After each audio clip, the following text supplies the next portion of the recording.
Volkswagen has already found a replacement for their upcoming SUV, which I'll tell you into the video. And yes, you have guessed it right, today I'll be telling you more about the upcoming 2026 VW ID.2 SUV. I'm Junior and you're watching Junior on Cars.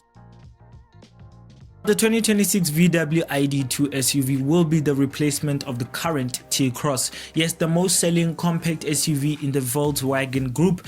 Well, more than the Touareg and also the Tiguan. The T-Cross is the most popular compact SUV that you get on the market from VW. Well, the ID.2 SUV will be the replacement of it, but in 2026. For current reasons, I don't think it's going to replace it because the T-Cross is doing a very good job at bringing income for VW itself. Well, the ID.2 SUV should be available with a 38 kilowatt and also a 58 kilowatt battery, so that obviously it's going to have to do a little bit more of a run, because many people who are going to buy the ID.2 are going to use it for leisure uses such as carrying groceries and many more. Well, the ID.2, honestly speaking, I don't really think it's going to look any different to the current ID.2 which we have, which is the all concept. Or the all concept and the ID.2 are going to look a little bit similar, which I'll tell you a little bit about the exterior in a few moments. Well, the ID.2 SUV is built around a shorter entry-level MEB electric platform that is designed to accommodate only a single motor at the front and driving the front wheels.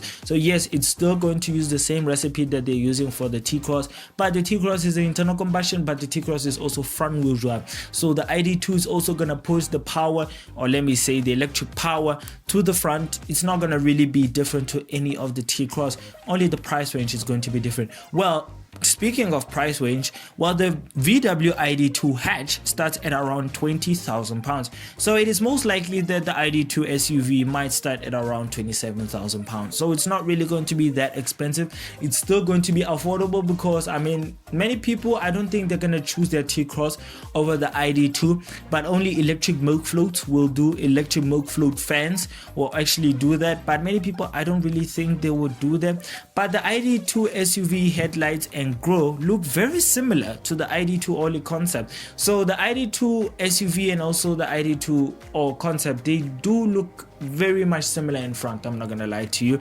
But I mean, they're supposed to. I mean, it's based on it, the ID.2 SUV. It's based on the hatch version and also the all concept. So it's not really have to change that much.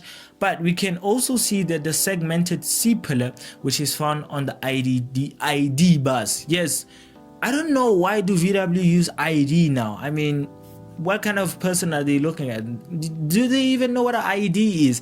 But it doesn't matter anyways. The C-pillar of the ID.2 also looks very similar to the ID bus. So honestly, I feel like VW took some few of their ID cars and put it into the ID.2 SUV and also upcoming IDs. So that's quite funny. But the upcoming IDs, I do think they're gonna take inspiration from the ID.2 all electric and also the ID bus. So also I do feel like the VW ID.2 SUV is not really going to change much of storage, or let me say luggage space, of the T-Cross. It's still going to be, it's going to replace the T-Cross, so it also has to do or keep up with the T-Cross as well. Competitive T. Yeah, I know it's a long word, but competitively. So personally, I feel like people are still going to buy the T-Cross over the ID.2. But because the T-Cross is going to be replaced by the ID.2, I feel like people are also going to buy the ID.2 over the T-Cross.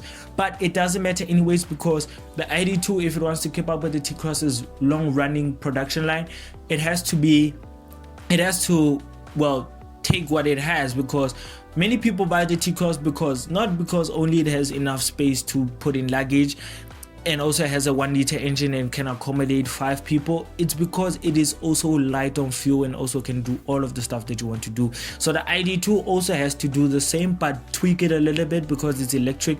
So electric cars, the problem with it, the back seats don't really sit flat because of the batteries you will get that they are sitting at the back. But the ID.2 looks like it's gonna have electric batteries sitting in the front, so it means that there will be enough space at the back for your luggages and many more.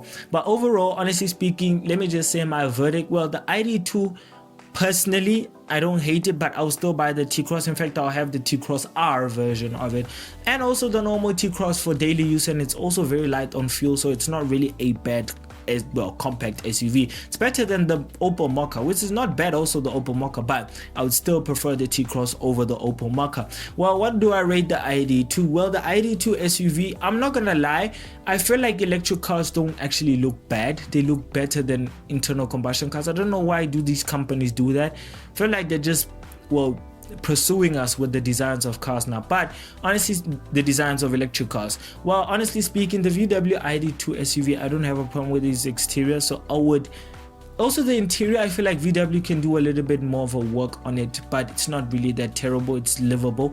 So honestly, my verdict of the ID.2 SUV, well, I'll rate it a 6.9 out of 10. Yeah, 6.9 out of 10. I'm not really an electric fan, that's why I left that much of a 3 mark gap. Well, I'm not really a big electric fan. I'm not a Tesla fan or VW electric fan, but I would say that the ID.2 honestly looks cool, and also I do like the exterior and the interior. If it had an engine, yes, I would rate it more. If it had an engine, I would rate it maybe like a 7.5 out of 10, because the rest I would just know if I've driven it. And also, speaking of driven it, if you want me to get an opportunity to drive the upcoming 2026 VW ID.2 SUV, help me by following the Instagram page of our channel, and also click onto the main channel to go and subscribe to the channel. It helps a lot and also keeps the channel active. So yeah, all enjoyed the video. If you did, please give it a like, comment, subscribe, and if you want to watch more videos of mine, I suggest that you go and click onto the main channel to go and watch more videos of mine. And if you want to follow or keep up with the updates of the car world, I also suggest that you go and follow the channel's Instagram page, which is Juna on Cars, and more car content coming soon. So bye.